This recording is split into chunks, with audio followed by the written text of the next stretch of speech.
हे दोस्तों, तो क्या आपको पता है कि महात्मा गांधी जी का मर्डर किसने किया था? और महात्मा गांधी जी को तो फादर ऑफ नेशन बोला जाता है, पर मदर ऑफ नेशन कौन है? यानी महात्मा गांधी जी की पत्नी कौन है? और इंडियन करेंसी में हमेशा ही महात्मा गांधी जी का फोटो क्यों लगा रहता है? तो आपको भी अगर महात्मा गांधी जी के लाइफ से जुड़े हुए ऐसे छोटे छोटे डिटेल्स के बारे में जानना है तो बने रहिए इस वीडियो के साथ। इसमें आपको पूरा जानकारी मिल जाएगा। तो स्वागत है आपका अनबिलीवेबल के एक बहुत ही कमाल और फ्रेश एपिसोड में।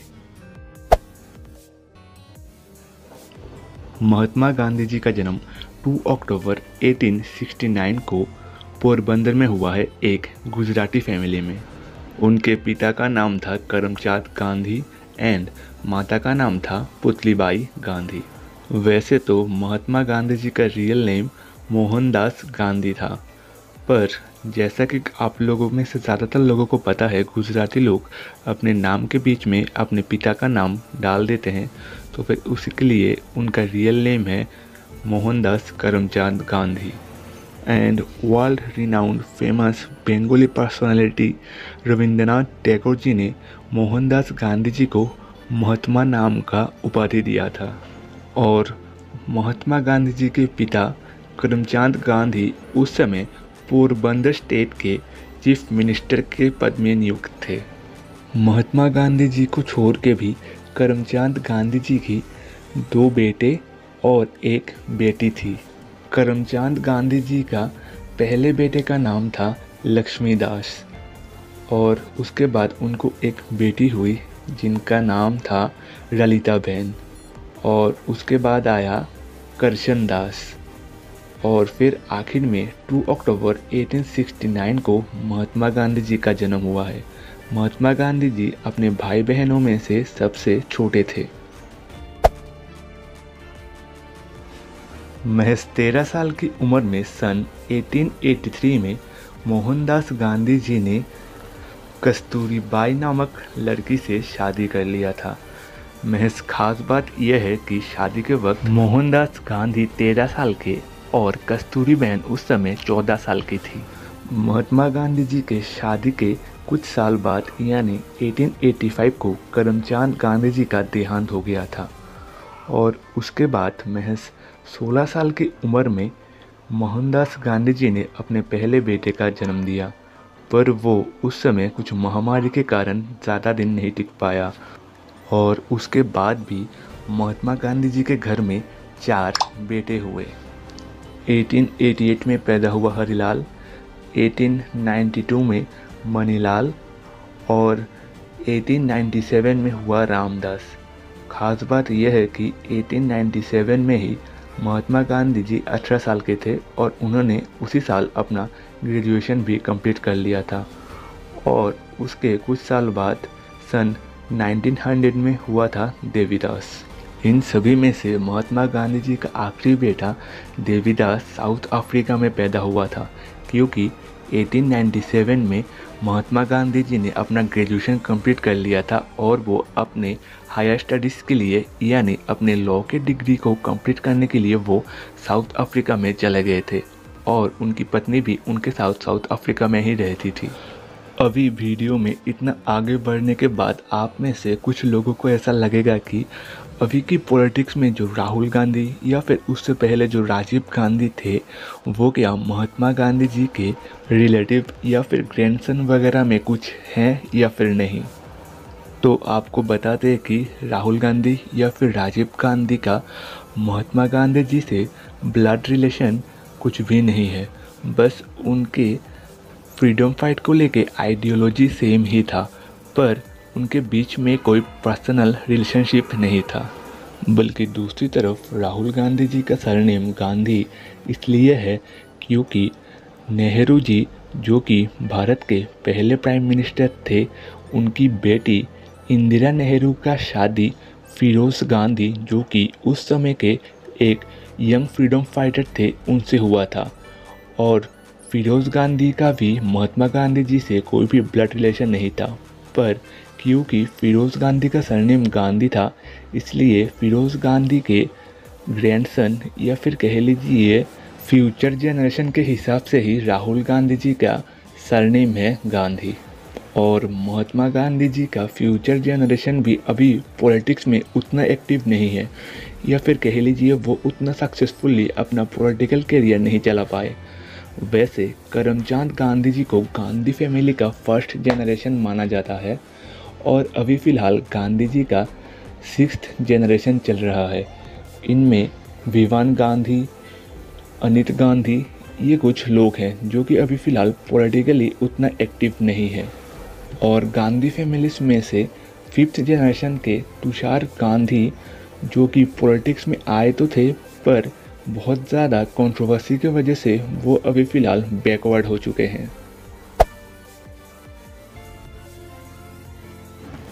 साउथ अफ्रीका में पढ़ते समय ही महात्मा गांधी जी को ये रियलाइज हुआ कि वो तो भारत के ही सिटीज़न हैं, पर क्यों ब्रिटिश गवर्नमेंट उनको रूल कर रही है, और गवर्नमेंट जो चाहे वो भारतीय लोगों से करवाती थी। तब यहाँ तक कि ब्रिटिश गवर्नमेंट इंडियन फार्मर्स को काफ़ी ज़्यादा प्रेशराइज करती थी कि उनके कहे मुताबिक वो फसल उगाएं, चाहे वो नील चाष करना हो या फिर कोई नशीली दवाई। और इसी के चलते गोपाल कृष्णा गोखले के आदेश अनुसार महात्मा गांधी जी ने 1915 में Indian national Congress political party को ज्वाइन किया, और उसी के चलते वो एक बार साउथ अफ्रीका से भारत आ रहे थे, और उन्होंने ट्रेन में अपना फर्स्ट क्लास टिकट भी कटवाया था।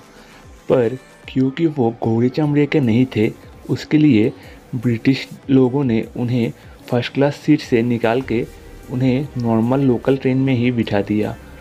और ब्रिटिश गवर्नमेंट की इसी क्रूरता भरी स्वभाव को देखते हुए महात्मा गांधी जी ने ये ठान लिया था कि वो अब भारत में ब्रिटिश गवर्नमेंट की दादागिरी चलने नहीं देंगे, और वो भारत को आज़ाद करके ही छोड़ेंगे। और तब से ही शुरू हो गया भारत आज़ादी का महात्मा गांधी जी का सिलसिला। चंपारण सत्याग्रह से लेके डांडिया मार्च से लेके सॉल्ट मार्च, ये सभी आंदोलन महात्मा गांधी खुद अपने बलबूते पर ही करते थे। यह भी कहा जाता है कि वो कई दिनों तक ना खाए ना पिए ब्रिटिश गवर्नमेंट के विरुद्ध में आंदोलन करते थे, और उन्होंने जब से ब्रिटिश गवर्नमेंट के विरुद्ध में आंदोलन छेड़ दिया था, तब से लेके वो रोज़ 18 किलोमीटर तक पैदल चल के अपना सफ़र तय करते थे। ये सफ़र अगर कोई इंसान सीधे रास्ते पे तय करे तो ये कहा जाता है कि वो पूरे धरती को 2 बार चक्कर लगा सकता है। और इसी आंदोलन के वजह से महात्मा गांधी जी को काफ़ी बार जेल जाना पड़ा, पर ऐसा करते करते फाइनली 15 अगस्त 1947 में महात्मा गांधी जी ने भारत को आज़ादी दिला दिया। पर उसमें भी कुछ प्रॉब्लम्स थी। जिन्ना, जो कि मुस्लिम लीग का प्रेसिडेंट था, वो नहीं चाहता था कि हिंदू और मुस्लिम साथ रहे, इसलिए भारत, पाकिस्तान और बांग्लादेश ऐसे कंट्रीज़ का डिवाइड हुआ पूरे हिंदुस्तान से। खैर, वो एक अलग स्टोरी है। अगर उसके बारे में जानना है तो आप चैनल पे विजिट करके वहाँ से वो वीडियो देख सकते हैं। डेट था 30 जनवरी 1948। करीब शाम को 5 बजे महात्मा गांधी अपने गांधी स्मृति निवास में बहुत सारे भारतीयों को अपना भाषण संबोधित कर रहे थे।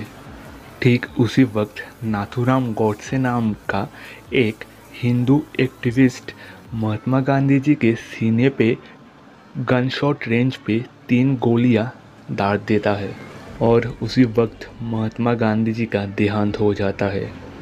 और ख़ास बात यह है कि हमें स्कूलों यानी किताबों में बस यही पढ़ाया जाता है कि नाथूराम गोडसे ने महात्मा गांधी जी को मार डाला, पर ये पूरा सच नहीं है। जैसे ही पार्टीशन के समय मुस्लिम लीग बना था, वैसे ही हिंदुस्तान में हिंदू महासभा दल का गठन हुआ था, और उसी दल के कुल 9 सदस्यों ने मिलकर एक साजिश के तहत महात्मा गांधी जी को मार डाला था। और महात्मा गांधी जी के देहांत के बाद नाथूराम गोडसे, नारायण आप्टे, विनायक दामोदर और सो ऑन 9 और लोगों को भी अरेस्ट किया गया, महात्मा गांधी जी के मर्डर के चार्ज में। हिंदू महासभा दल के सदस्यों का कहना था कि उन्होंने महात्मा गांधी को इसलिए मारा क्योंकि वो भारत के पार्टीशन को लेकर खुश नहीं थे और उनका मानना था कि महात्मा गांधी ही जिम्मेदार थे पार्टीशन के और जो पूर्वी पाकिस्तान में हिंदुओं का खून हो रहा है। तो वो इसी के चलते महात्मा गांधी जी को मार के अपना बदला लेना चाहते थे। इस ज़माने के ज़्यादातर लोगों ने महात्मा गांधी जी का फ़ोटो ही अपने करेंसी में देखा हुआ है, पर आप लोगों को बता दें कि महात्मा गांधी जी से पहले अशोक स्तंभ का फ़ोटो ही लगाया जाता था भारतीय करेंसी में और उससे पहले ब्रिटिश क्वीन विक्टोरिया का। पर 1969 में महात्मा गांधी जी का 100th बर्थडे के अवसर में आरबीआई ने पहली बार 1 का नोट पे महात्मा गांधी जी का फ़ोटो को ट्रायल के तौर पे निकाला और उसके 18 साल बाद 1987 में आरबीआई ने 500 के नोट में भी महात्मा गांधी जी का फ़ोटो प्रिंट करवाया। और फिर भारत के आज़ादी में महात्मा गांधी जी का कंट्रीब्यूट देखते हुए उन्हें सम्मान देते हुए आरबीआई ने 1996 में ऑफिशियली सभी भारतीय नोट पे महात्मा गांधी जी का फ़ोटो को प्रिंट करवाने का ऑफिशियली डिक्लेरेशन दे दिया था।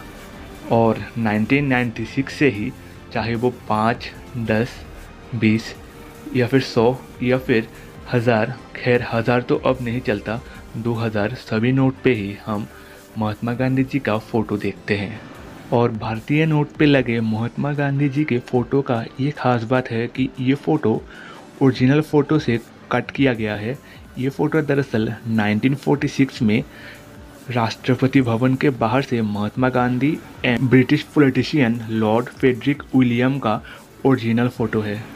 तो बस यही था फादर ऑफ नेशन यानी मोहनदास करमचंद गांधी जी को लेके आज का वीडियो। तो इस वीडियो में बस इतना ही। अगर आपको भी इस तरीके का unique, uncommon and curious videos देखना पसंद है तो आप हमारे चैनल पे विजिट करके वहाँ से देख सकते हैं। तो मिलते हैं अगले वीडियो में, तब तक अपना ख्याल रखें।